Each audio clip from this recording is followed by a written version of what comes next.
सुप्रभात बच्चों। आज हम 8वीं कक्षा के प्रथम अध्याय को कराने जा रहे हैं।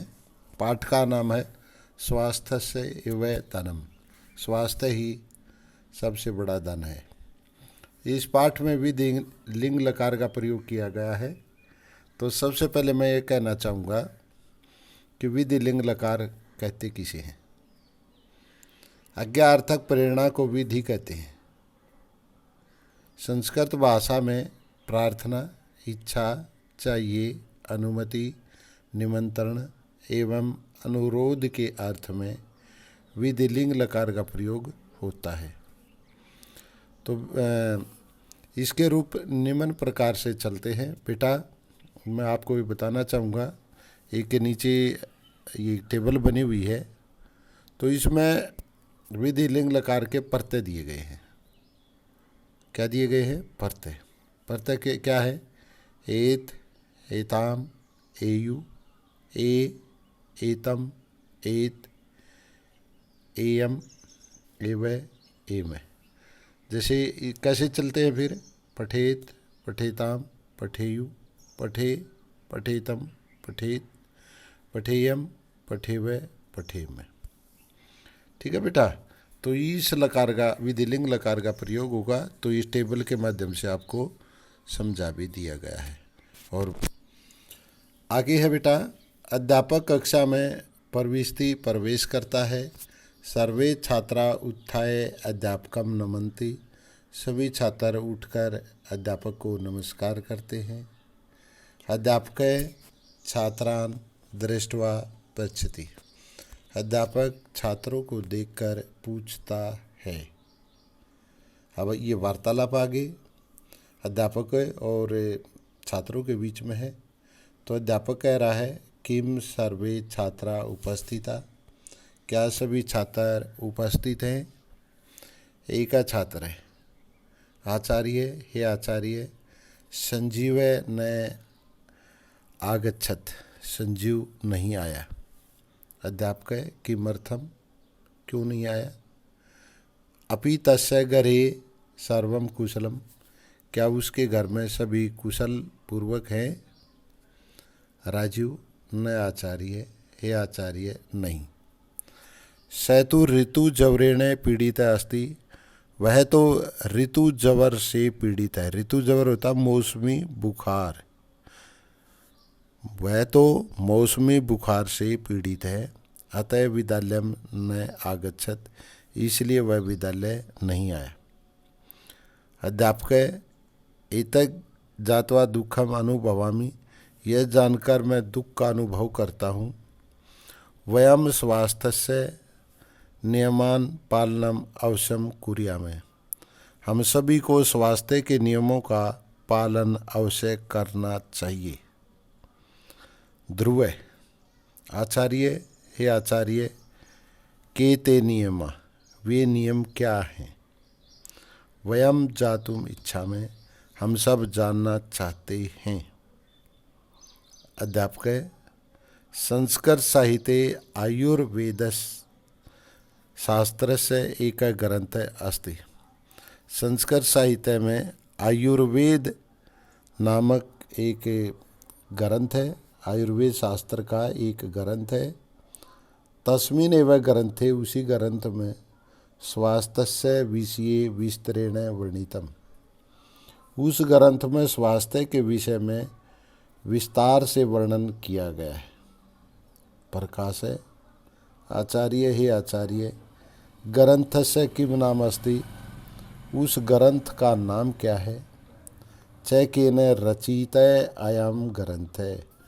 और यह ग्रंथ किसके द्वारा रचा गया है, लिखा गया है? अध्यापक, अयम महान ग्रंथ महर्षिणा चरकेण रचित है। यह महान ग्रंथ महर्षि चरक के द्वारा लिखा गया है। ग्रंथस्य नाम चरक संगीता अस्ति। और उस ग्रंथ का नाम चरक संगीता है। तो बेटा, मैं यहाँ एक बार आपको बताना चाहूँगा, ऋषि का नाम क्या है? चरक। और उसने इस ग्रंथ की रचना की है, तो उस ग्रंथ का नाम क्या है? चरक संगीता। तो उसने अपने बुक के आगे लोगो लगा दिया अपने नाम का। ठीक है। अद्यापि चिकित्सा एतम ग्रंथम ज्ञानवर्धनाय पठन्ति। आज भी चिकित्सक डॉक्टर एतम ग्रंथम इस ग्रंथ को ज्ञानवर्धनाय पठन्ति ज्ञान बढ़ाने के लिए पढ़ते हैं। स्वास्थ्य एवं धनम अस्ति। स्वास्थ्य ही अच्छा स्वास्थ्य ही सबसे बड़ा धन है। शरीरेण स्वस्था जना वयम सुखम अधिगंतुम।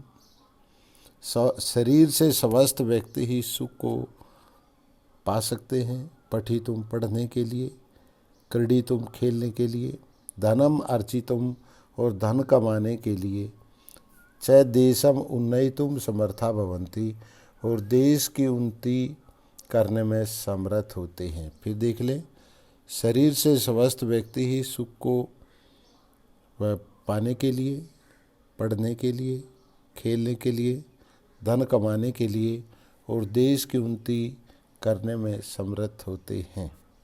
अनादि का आचार्य, हे आचार्य, स्वास्थ्य रक्षाए वयम किम कुर्यामः। अच्छे स्वास्थ्य की रक्षा के लिए हम सभी को क्या करना चाहिए। आगे बेटा, अध्यापक, सर्वप्रथमम जना सूर्योदयात् प्राक उत्तिष्ठेयुः। सबसे पहले लोग सूर्योदय से पहले उठे। तो अब अच्छे स्वास्थ्य के बारे में ये पूरा पैराग्राफ है, बहुत अच्छी बातें बताई गई है। बड़ी अच्छी तरह से इनको समझना है, लर्न करना है। सबसे पहले लोग सूर्योदय से पहले उठे। फिर क्या है, नित्य क्रियाम कर्त्वा व्यायामम कुर्युः। नित्य क्रिया करके व्यायाम करें। नित्य क्रिया होते हैं जो हमें सुबह उठ करके करनी चाहिए, जैसे मुंह धोना, कुल्ला, दातुन, शौच इत्यादि, ये सारी नित्य क्रिया है। तो नित्य क्रिया करके व्यायाम करें। व्यायामम स्वास्थ्य अति आवश्यकम। व्यायाम स्वास्थ्य के लिए बहुत आवश्यक है। स्वच्छेन जलेन स्नानं कृत्वा स्वच्छानि वस्त्राणि धारयेयुः। स्वच्छ जल से स्नान करके, स्वच्छानि वस्त्राणि धारयेयुः, साफ सुथरे धुले हुए वस्त्र पहनने चाहिए। मुहुर्मुहुः, मुहुर्मुहुः होता बार बार। असमय देशे च भोजनम न कुर्युः। बार बार अनुचित समय पर और अनुचित स्थान पर भोजनम न कुर्युः, भोजन न करें। ऐसे में होता है जिसका कोई टाइम नहीं हो। अदेश होता है अनुचित स्थान। एक तो होता भोजन कि सही स्थान पर बैठ के खाएं, एक ऐसा होता है जहाँ बैठ के नहीं करना चाहिए। तो ये कहा गया बार बार अनुचित समय और अनुचित स्थान पर या देश में भोजन नहीं करें। और आगे है, प्रयुषितम भोजनम कदापि न खादेयुः। प्रयुषितम होता बासी। बासी भोजन कभी भी नहीं खाना चाहिए। ईदर्शम भोजन, इस प्रकार का भोजन अर्थात बासी भोजन, स्वास्थ्य हानिकारकम भवति, स्वास्थ्य के लिए हानिकारक होता है। सदैव स्वास्थ्य वर्धकानि खाद्यानि एवं खादेयुः। हमेशा स्वास्थ्य को बढ़ाने वाले खाद्य पदार्थों को ही खाएं। रात्रो समय एवं शयनम कुर्युः। रात्रि में ही सोना चाहिए, दिन में नहीं सोना चाहिए, बल्कि रात्रो समय, रात्रि में समय पर ही सोना चाहिए। स्वस्थ शरीराय मन से शुद्धि अपि आवश्यकी। स्वस्थ शरीर के लिए और मन की शुद्धि बहुत आवश्यक है, क्योंकि सबसे पहले तो हमारा मन शुद्ध होगा, तभी तो हम अपने अच्छे स्वास्थ्य का ध्यान रख पाएंगे। अतः जना ईश्वरम, इसलिए लोग ईश्वर को, आचार्यान, आचार्यों को, गुरु ने, गुरुजियों को, चैवरदाने और बड़े बूढ़ों की अर्चेयु, उनकी सेवा करें, उनकी पूजा करें। मन से शुद्धे सदा सत्यम वदेयु। मन की शुद्धि के लिए हमेशा सत्य भूलें। प्रियम वदेयु, प्रिय बोलें। सजनानाम संगतिम न कुर्युः। अच्छे लोगों की संगति च कुर्युः, करनी चाहिए। फिर देखें, मन की शुद्धि के लिए हमेशा सत्य बोले, प्रिय बोले, सज्जनों की संगति करें। नियमान माँ बिंदेयु, नियमों को न तोड़े। बिंद होता तोड़ना, माँ मत, नियमों को मत तोड़े। सर्व प्राणीषु बंधु भूतास्यु, सभी प्राणियों को बंधुभूत होते हैं, भाईचारे के समान माने।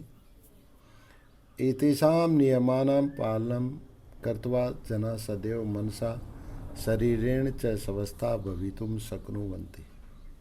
इन्हीं नियमों का पालन करते हुए जना होते हैं लोग, सदैव मनसा हमेशा मन से, च शरीरेण और शरीर से, स्वस्था भवितुं शक्नुवन्ति स्वस्थ होने में समर्थ होते हैं। स्वस्थे नागरिके देश अपि उन्नीयते, स्वस्थ नागरिकों से देश भी उन्नति करता है। सर्वे छात्रा, सभी छात्र, अद्य वयम ज्ञानम अविंदाम, आज हमने इस ज्ञान को प्राप्त किया, यत् की स्वास्थ्य व धनम अस्ति, अच्छा स्वास्थ्य ही सबसे बड़ा धन है। अध्यापक स्वस्था भवेत, स्वस्थ हो, आयुष्मंत भवेत, लंबी आयु को प्राप्त करें। तो प्रिय बच्चों, इस पाठ के माध्यम से हमें क्या शिक्षा मिली है? हमें ये शिक्षा मिलती है कि बाकी संसार के धन व्यर्थ हैं, लेकिन खुद का स्वास्थ्य अगर नहीं है, अगर खुद का स्वास्थ्य अच्छा है तो सबसे बड़ा धन हमारे पास है। ठीक है। और जब हमारे पास से अच्छा स्वास्थ्य है तो ये कहावत भी है कि स्वस्थ शरीर में स्वस्थ मन का निवास होता है। जब हमारा स्वास्थ्य अच्छा है तो हमारा मन भी स्वस्थ होगा। तो बेटा, ये पाठ के माध्यम से आपने चैप्टर की हिंदी अच्छी तरह से समझ में आ गई होगी, और मैं आशा करता हूँ इस कोरोना काल में आप भी अपने शरीर और मन से शुद्ध हो। अपने आप को बचाएं, अपने परिवार को बचाएं, अपने देश को बचाएं, इसी में सबका भला है। और घर पर रहकर ही अपनी पढ़ाई नियमित रूप से करें। आज के लिए इतना ही पर्याप्त। धन्यवाद।